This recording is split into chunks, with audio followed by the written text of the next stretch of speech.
Muy bien, vamos a hablar hoy de el amor por la enseñanza y la clase magistral reinventada.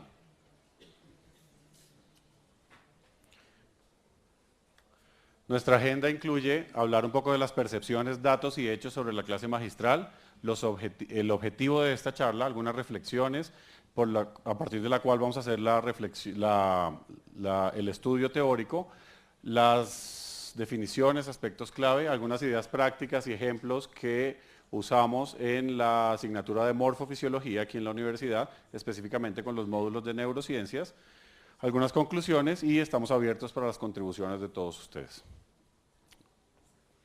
Mundialmente la clase magistral tiende a desaparecer, esa es una percepción muy popular que se cree que es una realidad, pero realmente sigue teniendo mucho valor. También se dice que la clase magistral es obsoleta y que permite solamente la recepción pasiva de la información por parte del estudiante.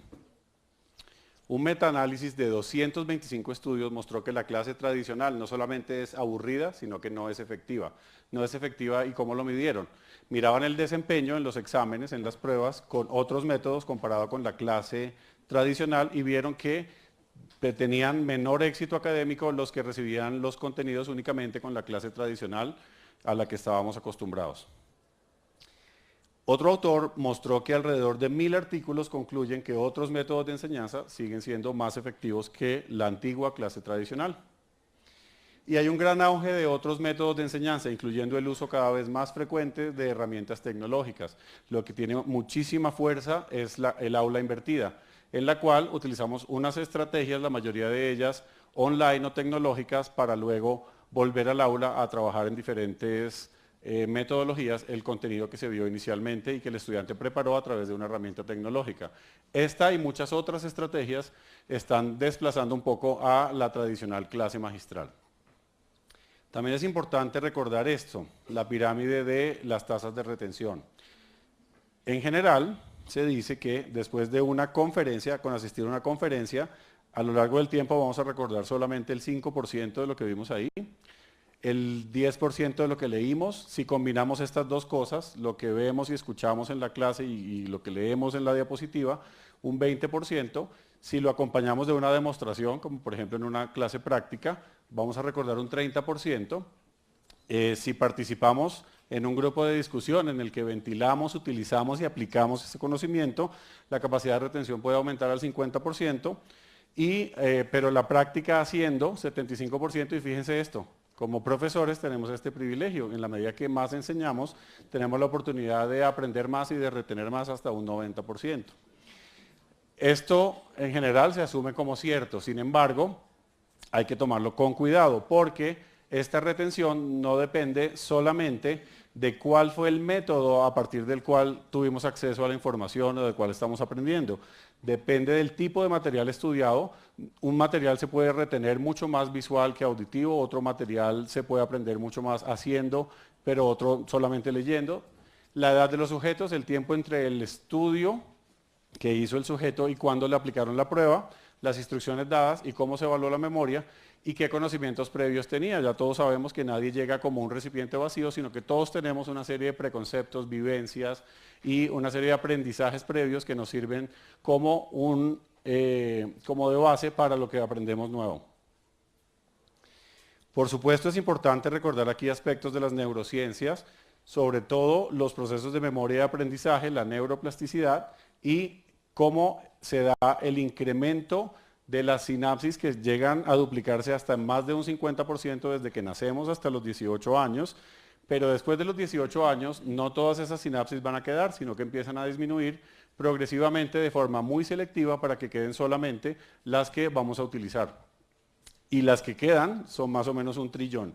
La sinapsis, para los que no estén familiarizados con el tema, es la conexión de una neurona con otra célula, que generalmente es otra neurona, pero puede ser otro tipo. En el caso de la memoria y el aprendizaje es conexión entre neuronas.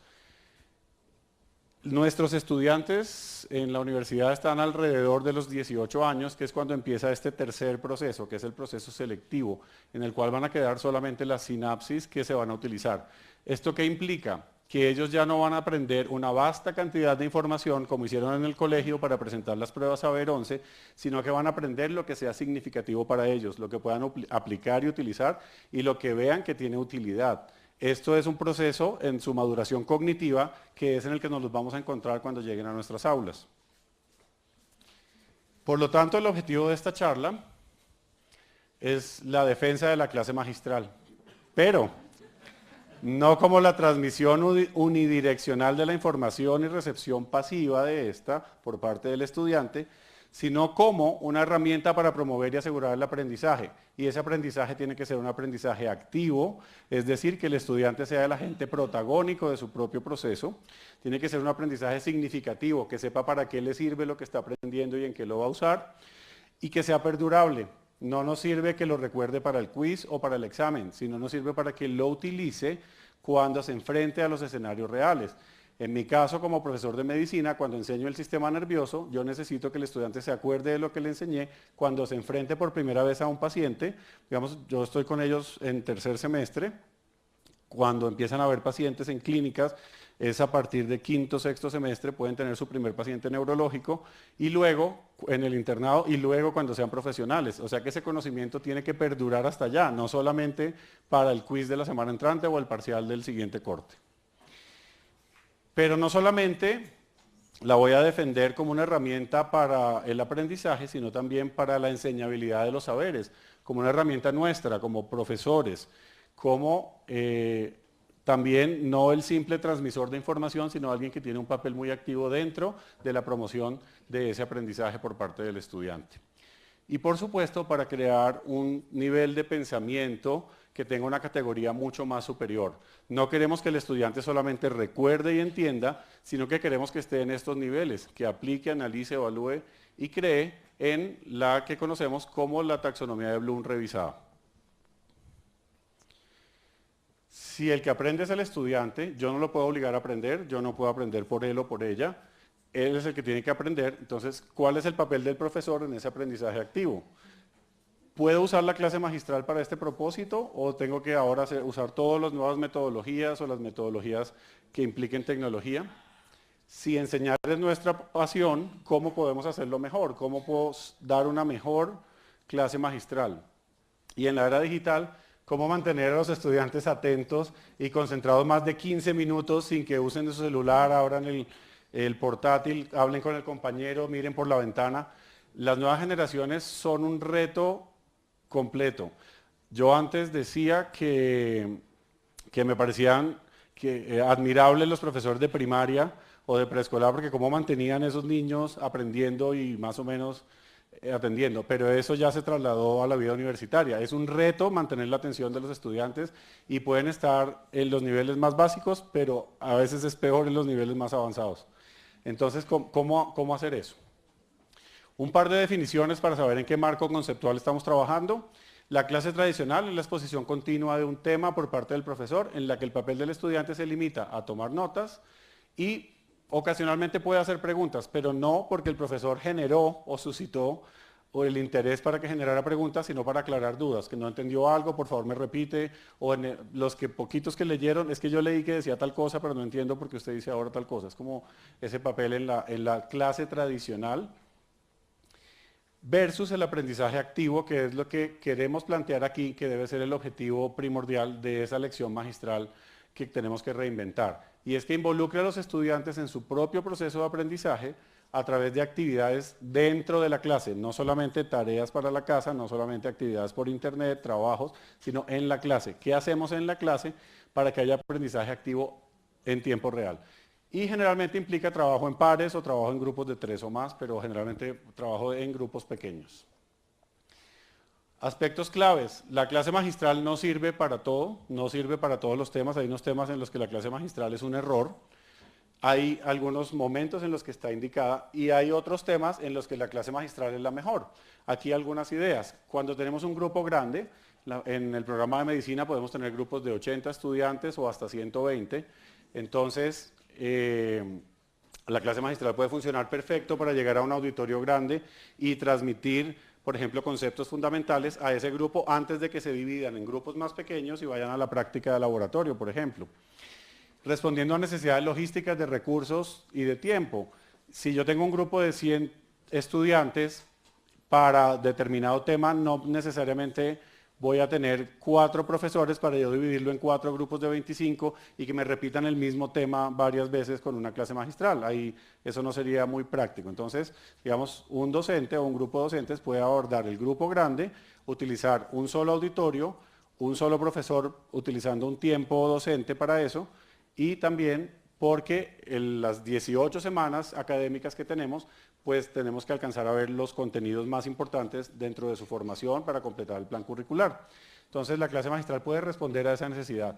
Para explicar fundamentos de un tema, introducir nuevos contenidos, cuando la información no sea de fácil acceso a los estudiantes por otros medios, vamos a ver algunos ejemplos, pero porque, como muy bien explicó Hasbley al principio, no todo está en internet, no todo lo pueden encontrar en Google y ese es el reto de que la clase magistral aporte ese valor adicional a la gran cantidad de información a la que tienen acceso.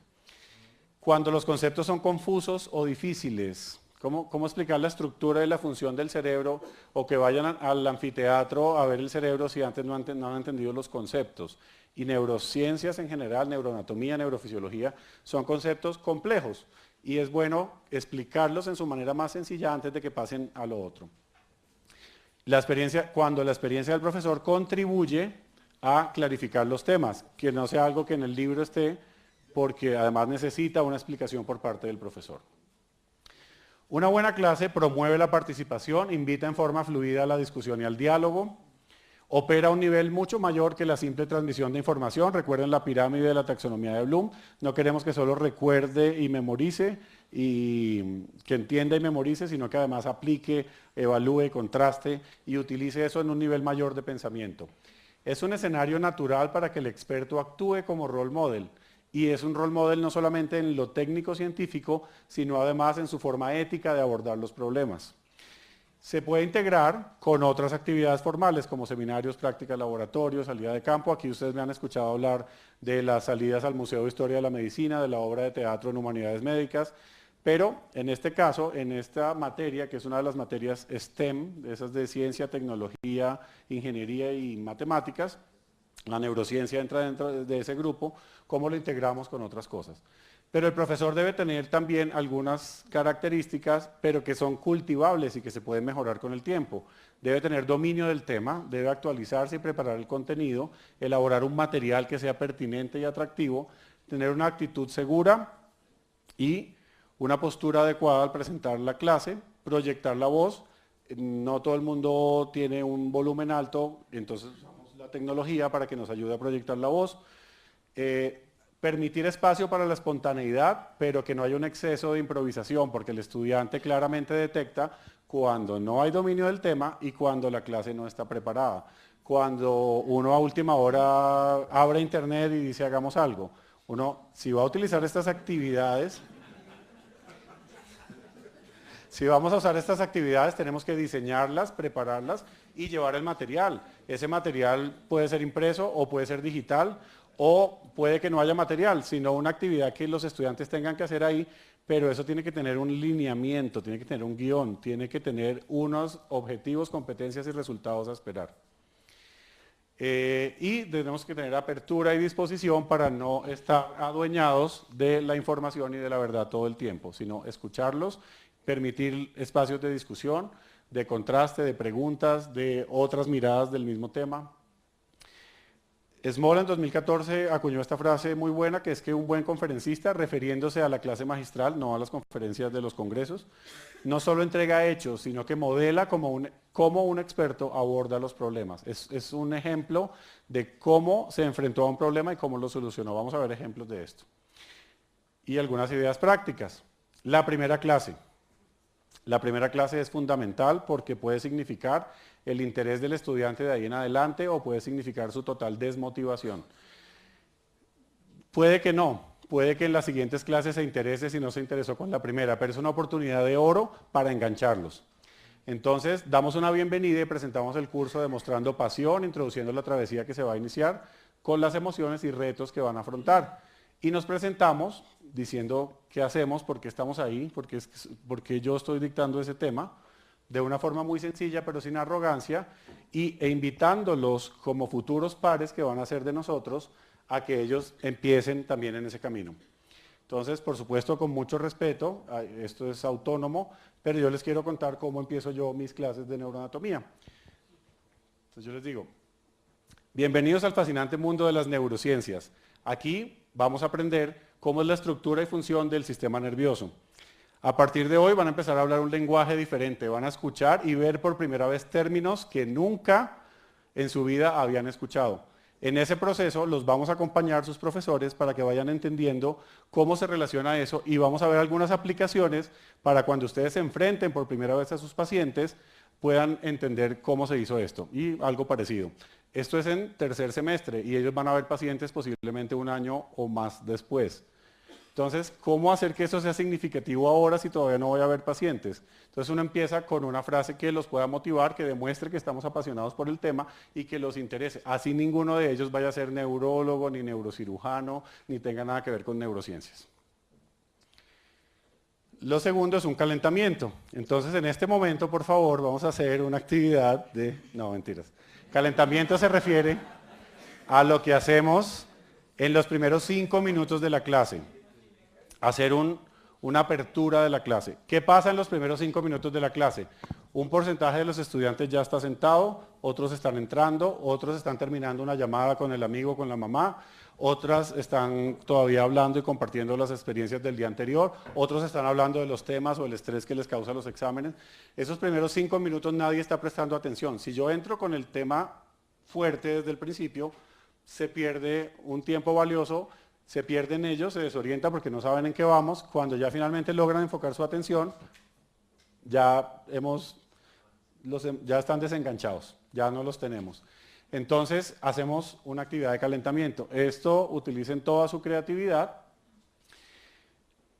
pero ahí vamos a involucrar a los estudiantes poco a poco en los contenidos y actividades a desarrollar y permitimos una transición suave entre el exterior del salón y lo que va a ocurrir dentro del aula en los siguientes minutos. ¿Qué hacemos ahí? Evocamos conocimientos generales, conceptos básicos o sensaciones. Como sugerencia, yo recomiendo, y lo hago, empezar 5 minutos después de la hora que está programada la clase y terminar 5 minutos antes para permitirles la transición con la siguiente clase, que alcancen a ir al baño, a respirar, a comer algo, pero muchas veces no les damos, tienen una clase detrás de otra y pues quedan saturados. Y esta regla de cuándo se empieza y cuándo se termina, acordarla con ellos, generar las normas de convivencia con ellos y no simplemente imponerlas. Bueno, entonces, el plejo lumbar son una red muy compleja de nervios que nacen en la columna lumbar y van hasta la punta de los dedos y a toda la región pélvica. Entender estos plejos realmente es complejo y entender primero por qué hay plejos, porque no simplemente un nervio llega a un músculo y lo contrae. Entonces, el primer paso al entrar es que les pongo un video con los 10 mejores goles de James Rodríguez con la selección. Mientras unos van entrando y mientras empieza el video, todos empiezan a levantar la mirada y se quedan como que, porque estamos, esta clase, ¿qué pasó aquí? Entonces, el video es muy corto, obviamente no podemos dejarlo que sea mucho, 3 minutos. Entonces, después de eso explico cómo ese talento del jugador requiere una serie de estructuras del sistema nervioso que empiezan por la corteza cerebral, pero que pasan por unos nervios periféricos que tienen que estar íntimamente relacionados e interactuar a diferentes niveles para que varios grupos musculares se muevan al tiempo en forma sincronizada entre una extremidad y la otra, obviamente en términos más sencillos y más despacio, pero para que un jugador de este talento pueda hacer lo que hace.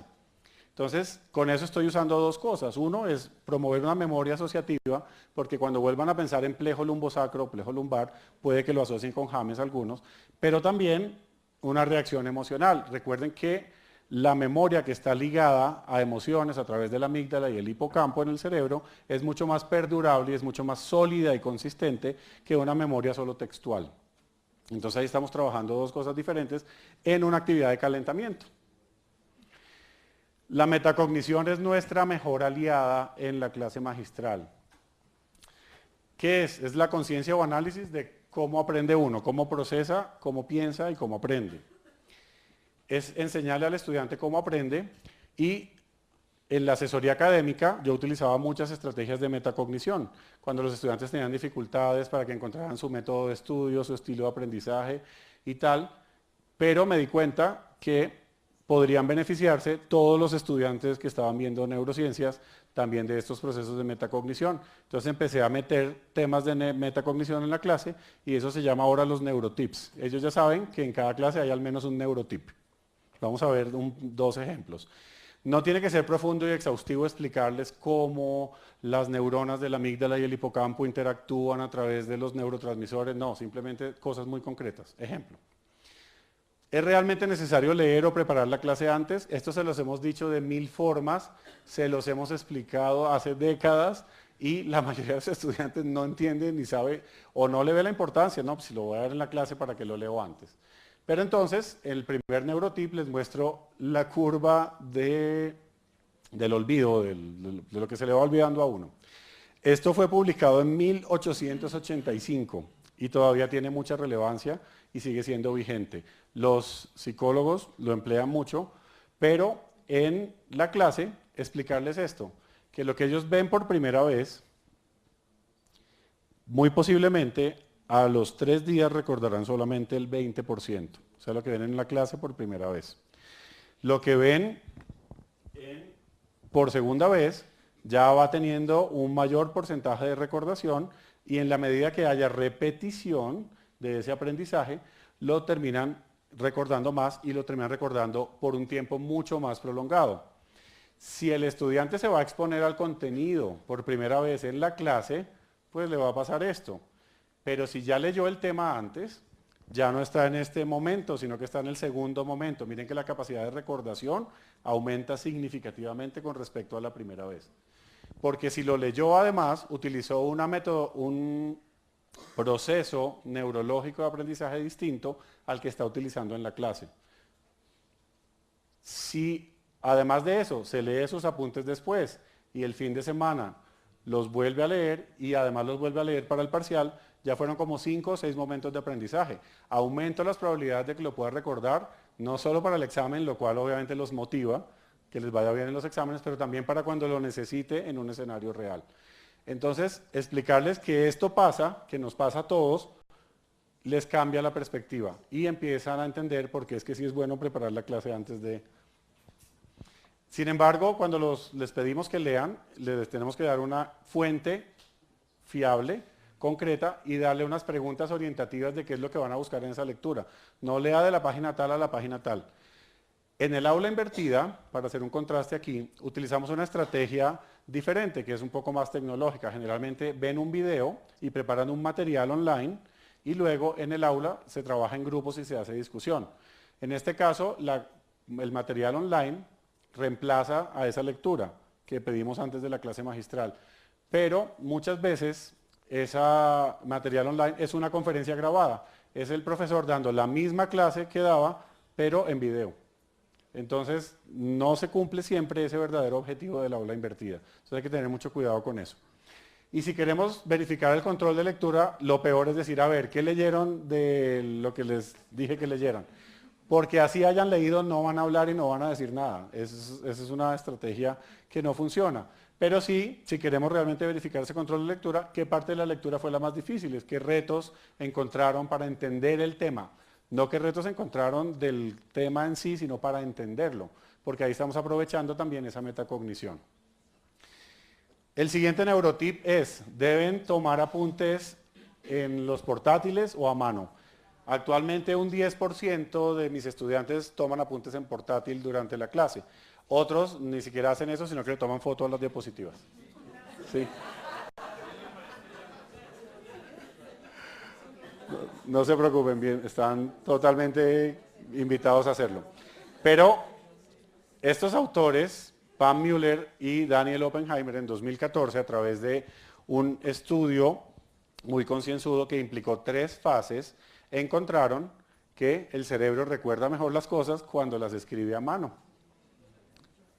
Cuando digitamos en el computador y tomamos apuntes, podemos digitar más rápido que lo que podemos escribir a mano. Por lo tanto, anotamos más información en el portátil que lo que podemos escribir en los apuntes. pero y si podemos escribir más rápido en el portátil, porque sirve más y recordamos más lo que está a mano. Por lo siguiente, por el proceso cerebral. Muy rápidamente, cuando yo estoy viendo una clase, veo la diapositiva, escucho al profesor y tomo apuntes, yo estoy utilizando la vía visual, la vía auditiva, utilizo procesos cognitivos superiores para procesar lo auditivo y lo visual, lo tengo que convertir en lenguaje, que pase posiblemente del lenguaje escrito y verbal, perdón, de la lectura y lo que escucho, tengo que pasarlo a escrito, y eso pasa por diferentes zonas del cerebro, corteza visual, giro supramarginal, zona de Wernicke, luego de ahí tengo que pasarlo al lóbulo frontal, que es el motor, para que a través de unas áreas motoras, en conexión con el giro angular, me permita hacer ese movimiento que significa escribir, y aparte el cerebelo tiene que coordinar que la letra me quede bonita, pareja, y que una letra siga detrás de otra y me arme la frase. ¿Sí? Entonces, no, eso no se los digo ahí. Eso se los digo muy simplificado, pero era para explicarles que todo ese proceso estamos utilizando territorios extensos de nuestro cerebro. Es posible que para que todo eso pase hayamos creado cientos de sinapsis, seguramente miles, y ese montón de sinapsis permite mejor recordación que solamente tomar la foto o que solamente digitar. Lo segundo, porque cuando yo escribo a mano versus cuando digito en el teclado del computador, tengo que hacer un proceso de codificación más complejo. Como se digita más rápido, yo puedo escribir todo lo que dice el profesor y no hago filtro. Mientras que para escribir a mano, yo necesito entender, procesar, sintetizar y escribirlo. O sea que ya hice como 4 procesos de aprendizaje ahí en una sola cosa. Y el almacenamiento externo, también, contrario a lo que se cree, que aunque podemos almacenar mucho más en lo que escribimos en computador, en la memoria se almacena mejor lo que escribimos a mano. Y esto también tiene otro truquito aquí, y es psicológico. Y es que cuando yo sé que tengo la información en mi computador o en mi celular, yo sé que la información está ahí. Entonces, cuando la necesite, la voy a buscar ahí. No tengo que buscar en mi lóbulo temporal la sinapsis de cuando aprendí ese tema, porque sé que la tengo satélite. Entonces, no hago un proceso de memoria de aprendizaje. Entonces, hay un engaño a nuestra propia memoria que es supremamente increíble, porque estamos creando ese almacenamiento externo. Y también porque tenemos menos riesgo de distracción. El que está tomando apuntes perfectamente puede abrir Google, el chat, WhatsApp, o abrir otra página, mirar, o también el tecleado, el sonido, a veces distrae a los compañeros que están alrededor. Otra idea es conectar lo viejo con lo nuevo, promover nuevas conexiones neurales, o sea, nuevas sinapsis, al hacer que los estudiantes relacionen nuevos contenidos con temas que les sean más familiares, sobre todo si es la primera vez que lo van a ver. Refrescamos brevemente conceptos básicos, frases como, en la sesión anterior vimos que tal cosa y ahora vamos a continuar con mayor complejidad haciendo esto y esto y esto. O ejemplos del colegio. Entonces, hoy vamos a hablar de la columna vertebral. Ustedes recuerdan de su biología del colegio que hay unos grupos de animales que se llaman los cordados y se llaman así porque tienen una notocorda. De esta notocorda surge la columna vertebral, de modo que compartimos el hecho de tener columna vertebral con estas especies, pero ¿qué nos hace diferentes? ¿Por qué la columna vertebral nos permite a los humanos tener una posición erguida? ¿Por qué nos permite tener locomoción en dos extremidades y no en 4? Y ahí empieza la clase en la que empezamos a explicar vértebra por vértebra y las curvas de la columna, etc. Me robaron esa clase que ¿Perdón? me robaron esa clase de cordados.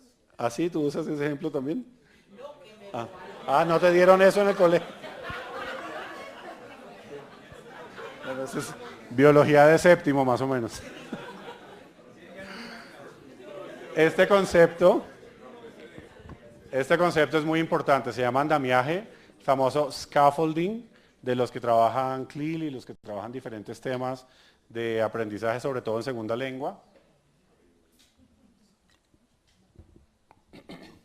Y es como crear bases y fundamentos para ir construyendo sobre ellos, cómo ir haciendo andamios de conocimiento. Es muy importante que cuando tengamos la preparación de nuestra clase la hagamos con una estructura lógica, que el estudiante sepa en dónde empieza, dónde termina, qué competencias se espera que logre y para qué está haciendo eso. Pero esa estructura es ideal, puede ser al revés dependiendo del tema, pero en general debe ir de lo simple a lo complejo, vamos complejizando cada vez más, de lo general a lo particular, y además podemos mostrarle el andamio como su mapa de ruta. Les voy a poner un ejemplo. Cuando hablamos del sistema nervioso central y sus niveles de organización, hablamos de que hay un nivel citológico, o sea, que es el de las células, un nivel histológico, que es el de los tejidos, un orgánico, que generalmente aborda la anatomía, y un nivel sistémico, que ya es la integración morfofisiológica, o sea, la estructura con la función, ya como un sistema, como un todo. Entonces, al inicio de la clase, yo les digo exactamente dónde estamos en este andamio. Cuando estamos hablando de la parte celular del tejido, pues les muestro además con una animación que estamos en esta parte, o cuando estamos acá les indico en qué parte estamos. Con eso ellos saben en qué nivel de complejidad vamos y en qué nivel de organización biológica estamos. Y están siempre teniendo un anclaje, algo que les dice dónde están parados. También usamos mapas mentales y otra serie de estrategias para que ellos vayan haciendo ese andamiaje.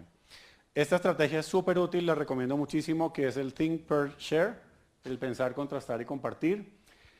Durante la lección, durante la clase, es importante hacer pausas, más o menos, yo las hago cada 20 minutos, explico los conceptos, clarifico, repito, pero en un momento paro y tengo una actividad preparada, generalmente con un material impreso que ellos usan, o puede ser con otro tipo de material, por ejemplo digital, un Kahoot o alguna cosa. Y lo que hago es que empleen su memoria de corto plazo para evocar lo que vieron hace unos minutos en esa misma clase. ¿Para qué? Para que busquen esa sinapsis que ya crearon y la usen. Entonces ya estoy haciendo un momento más de aprendizaje activo dentro de la misma actividad unos minutos después. Luego contrastan con sus pares y comparten sus conclusiones. Esto sirve para que ellos descansen del sirirí del profesor con el mismo tono durante 2 horas, pero también para que nosotros descansemos. En ese momento uno se calla, se sienta, deja que hagan la actividad, por eso no puede ser improvisada, tiene que ser preparado, sino tiene que estar encima diciendo cómo tienen que hacerlo. Se queda calladito, sentado y los mira. A mí me recuerda personalmente el jardín infantil o los colegios, cuando tienen la oportunidad de hablar los niños, que empiezan a hacer una algarabía y el salón suena un ruido tremendo, así hacen ellos cuando uno les da la oportunidad de hablar en la mitad de la clase. Este es un ejemplo en el que les explico la diferencia entre el sistema nervioso simpático y el parasimpático. Dónde se origina la primera neurona, cómo es su axón, qué neurotransmisor usa, a dónde hace sinapsis, dónde se origina la segunda neurona, cómo llega al órgano blanco y cómo se contrasta esto con el parasimpático. Vemos las diferentes características de cada uno y después de explicarlo con detalle, entonces ellos hacen esta actividad. En un formato que les llevo impreso, escriban 3 diferencias y 3 similitudes entre el sistema simpático y el parasimpático. Quito la diapositiva, no los dejo usar los apuntes ni ningún acceso a internet en ese momento, solo que usen su memoria. Entonces tienen 2 minutos para escribir eso, en 2 minutos lo logran. Luego comparan con el compañero de al lado, aquí empieza la algarabía y empiezan con un bullicio impresionante, pero eso es bueno porque los libera de esa tensión que están ahí de escuchar al profesor. 2 minutos más y luego escojo un estudiante para que le presente a todos los demás las 3 diferencias y otro las 3 similitudes. En eso son 2 minutos más. Y finalmente hago una clarificación, corrijo y resumo si es que hay que hacerlo, porque a veces los estudiantes lo hacen perfectamente bien y retomo la sesión ahí. Fueron 6 o 7 minutos que no me afectan el desarrollo de la clase y como no tengo que dar todo el contenido del mundo que está en los libros y en internet, sino solamente los aspectos claves, importantes, lo que quiero que recuerden, lo que quiero que usen cuando vean a su paciente, pues es suficiente el tiempo y alcanza para hacer estas actividades más o menos 2 o 3 veces durante la misma clase. Emplear narrativa también es súper útil y es contar una historia breve en la que se vea la aplicación del tema, su importancia o significado. Puede ser experiencia propia, por eso al principio hablé de que el profesor actúa como un role model contando su propia experiencia frente a los problemas. Puede ser tomada de los medios o puede ser hipotética. Y al final de contarla se redondea y se explica por qué es relevante para el tema tratado. Esa es la clase del neurocráneo, en la que explicamos cada uno de los huesos del cráneo, la bóveda, la base, tal, y tenemos que enseñarles hueso por hueso. Entonces, este es el hueso temporal que tenemos aquí en lo que llamamos la sien. Resulta que ese hueso tiene 2 partes. Una parte muy compacta que está en la base del cráneo y una parte muy delgadita que está acá en la sien. Y adentro, miren que hay como unas huellas que dejan las arterias que pasan por ahí, que son arterias que irrigan las coberturas del cerebro que se llaman las meninges. Entonces, luego de explicar todo esto con cada uno de los accidentes óseos, de repente paro y les cuento. Quiero contarles la historia de un hombre joven de 19 años que durante una riña familiar se cae por las escaleras, pierde la conciencia, luego la recupera y al recuperarla tiene un dolor de cabeza terrible, vomita como loco y empieza a deteriorarse otra vez, a quedarse como inconsciente. Este paciente llega a la institución tal y ahí lo atiende un egresado nuestro de la Universidad de La Sabana que recuerda muy bien neuroanatomía y se acuerda que en el hueso temporal, en la parte más interna, las arterias van adosadas al hueso y que esta es la parte más delgada de todo el cráneo. Y entonces le explico que el paciente tiene una tumefacción acá y que le duele en esa parte, además que dilata la pupila y tal. Y entonces lo que tiene el paciente es un hematoma epidural. Se le hace la tomografía que muestra este gran coágulo de sangre, pero si esto no se trata a tiempo, puede causar la muerte antes de 6 horas. Es muy fácil de diagnosticar y es fácil de tratar. Se evacúa el coágulo de sangre y el cerebro puede recuperar su espacio y podría quedar sin ninguna secuela siempre y cuando se haga a tiempo. Si no se hace a tiempo, se muere o queda con secuelas graves. Entonces, ¿por qué es significativo e importante saber que el hueso temporal es así, que tiene esos accidentes óseos? Porque eso lo van a necesitar para salvar una vida posiblemente más adelante. Cuando uno empieza con la frase, quiero contarles la historia de... Pueden estar en el computador, en el celular distraídos, inmediatamente quedan así y escuchan toda la historia. Es como cuando le contamos cuentos a los niños de 5 a 7 años, es automático y estas narrativas son una herramienta muy útil para dos cosas, para fomentar memoria emotiva con la asociación y también para el aprendizaje significativo. De una vez, que sepan para qué sirve, pero al mismo tiempo promovemos procesos asociados a una memoria un poco más eficiente. También es bueno contar las historias malas y ser transparente con los propios retos y dificultades frente al aprendizaje de un tema, metacognición otra vez, pero también frente a cómo abordamos los problemas y cómo los solucionamos. No es que sea la respuesta correcta ni la verdad absoluta, pero es una forma de cómo alguien que tiene experiencia en eso lo hizo. Muy rápidamente a los de octavo semestre que les doy una clase de trauma craneoencefálico en pediatría, les pongo un ejemplo de cuando yo estaba en el rural, en Leticia, Amazonas, y me demandaron por un paciente que falleció. ¿Cómo afronté yo eso? ¿Cómo lo manejé? ¿Y cuáles fueron las claves dentro de mi actuar médico que me permitieron salir adelante airoso de esa demanda? Entonces, esa fue una situación terrible. ¿A quién le gusta que lo demanden? Menos por un tema médico-legal. Pero no siempre contar lo bueno, ay, este paciente se salvó, y no. Pero también los casos malos, ¿qué pasó? ¿Y cómo lo abordamos? Esto también es clave, retrieval, recuperar y hacer que se pegue, make it stick. Preguntar periódicamente los conceptos vistos para reforzar esas sinapsis. ¿Cómo los preguntamos? Dentro de la misma clase puede ser con preguntas sencillas, como a ver, recuérdame cuáles fueron las 3 características de las neuronas multipolares, algo así. Pero puede ser con quizzes, con herramientas online dentro de la clase como Kahoot, Socrative y otras, con los clickers, los controles remotos en los que hacemos encuestas o preguntas. Repetir los contenidos clave, pero en forma creativa. A lo largo de la carrera, los mismos contenidos, los mismos nervios craneanos, el mismo cerebro lo vuelven a ver muchas veces. Y la repetición es necesaria. ¿Se acuerdan de la curva de retención? Hay que repetir. Pero la siguiente vez que lo hagamos, no lo vamos a hacer con la misma clase magistral o con un texto, sino que podemos utilizar una actividad creativa y distinta para que utilice una forma diferente de aprendizaje y cree nuevas sinapsis que le van a permitir reforzar ese mismo contenido. Esto también nos permite retroalimentar en tiempo real de qué están entendiendo y cuáles son los conceptos que están quedando. Hacemos un cierre. Nos programamos para terminar unos 5 minutos antes de la hora, por si hay preguntas, por si ellos necesitan salir antes de la siguiente clase para que alcancen a llegar al otro edificio, etc. Concluimos la sesión con una explicación y un resumen final, indicamos las mejores fuentes para complementar el aprendizaje y preparamos y motivamos para la siguiente clase. Si no hacemos esto y estamos sobre el tiempo, no solo genera traumatismo, sino que esos últimos 5 minutos no nos prestan ni 5 de atención, porque están cerrando los cuadernos, guardando sus cosas, pensando en lo que les toca, tengo hambre, tengo que ir al baño, etc. En conclusión, la clase magistral es una gran herramienta de enseñanza, pero no se debe usar sola, es complementaria de muchas otras que tenemos como recurso los profesores. Es un error ensañarse contra ella y descalificarla, porque aunque antigua, sigue siendo valiosa cuando se hace bien, como bien mencionaron algunos de los conferencistas anteriores, entre esos la doctora Frida Díaz. Una mala clase es indeseable y es contraproducente, esa sí hay que erradicarla. La antigua clase magistral con el profesor dándole la espalda a los estudiantes y escribiendo en el tablero y ni siquiera hablándoles a ellos ni considerándolos como individuos o como sujetos que van a ser sus pares próximamente.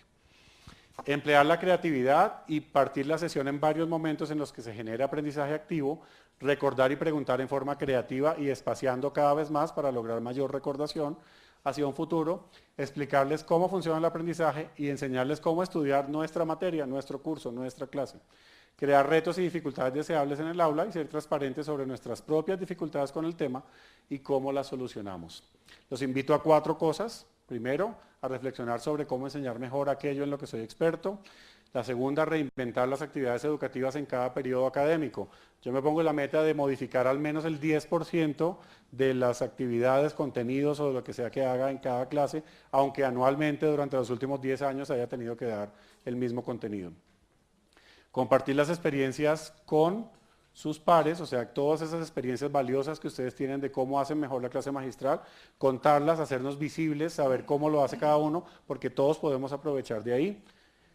Y esperar y leer próximamente, en las próximas 2 semanas, esta infografía que saldrá con el apoyo de la Dirección de Comunicación Institucional y Pilar Fajardo. Esto va a salir en campus de profesores, donde va a haber algunos tips que condensan en gran parte todas las cosas que vimos hoy. Esa no es la versión final, pero próximamente ya estará. Pueden capturarla si lo desean. Solo 2 fuentes para complementar más. La taxonomía revisada de Bloom de 2001 está disponible en todas partes, pero hay algunos recursos de universidades norteamericanas que además le permiten a uno hacer como combinaciones ahí en línea de qué es lo que yo quiero con mis estudiantes, le da el verbo correcto y le da ideas de cómo desarrollar esa actividad y de hecho de cómo evaluarla también. Y este libro, Make It Stick, The Science of Successful Learning, de Brown de 2014. Quiero agradecerle a Ángela Montoya, profesora de idiomas, por ser una inspiración en cómo buscar cada vez nuevas formas de reinventar la clase magistral. A Gina Sharar, que fue una profesora invitada a la Universidad de California, que nos enseñó rutas y ejemplos de cómo hacerlo. A Isabel Jiménez, por también ayudarme a buscar la fundamentación teórica y toda la ontología, epistemología y todos los aspectos filosóficos de la educación para poder aterrizar todo esto que hacemos del día a día, que al principio puede ser empírico, en algo que esté mucho más sustentado y que tenga una base en las ciencias sociales y educativas. Y a Luz Ángela Vanegas y Yasblay Segovia por esta iniciativa y por permitirnos compartir aquí ese amor por la enseñanza. Muchas gracias y ahí están mis datos de contacto.